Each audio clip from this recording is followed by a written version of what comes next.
Hey folks, this is Vince with Dad's Gaming Addiction, and today we're going to quickly check out Tranquil Isle. This is a game that you can find on Steam for about $5 or so. Because the game just recently released, there is a 20% launch discount until May 2nd, 2025. So if you like what you see here, you can get the game for a little cheaper, but the game is pretty cheap as it is.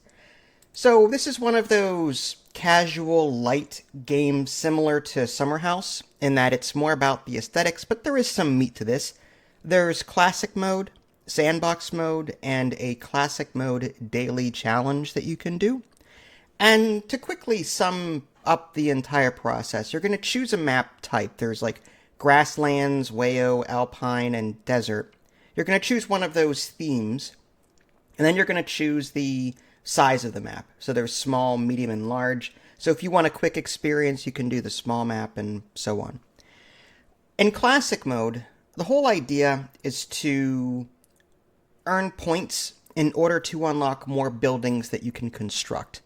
So there is like some strategy in where you're placing everything, but it's not as like difficult as other games do it. Okay, it's not that challenging. In fact, you could click on a building and you can just sort of hover it over wherever, and the game will tell you clearly, you get plus 14 points if you put it here, plus 9 if you put it there. Oh, but there's a down red arrow because it's next to this thing over here. There's a lot of like adjacency bonuses and penalties. So ultimately what you're trying to do is you're trying to put things down in an aesthetic way that earns you a lot of points so that you can then draft your next card pick. And your card picks are, again, the structures that you'll get access to. But you only have so many of them. So one card might be, this will give you 2 mills and 1 blacksmith and 1 farm. This other card will give you 5 houses and 3 of this fish thing. Okay, so you're going to choose, out of the draft, what buildings you want access to next. And that will determine the look of your little town as you're growing it. And I know the area that you have to work in looks a little small at first glance, like there's not a whole lot of room there. And, I agree, like that's a problem. But if you get enough points, you'll be able to build a bridge that will then see you to another island. So it's not at all difficult.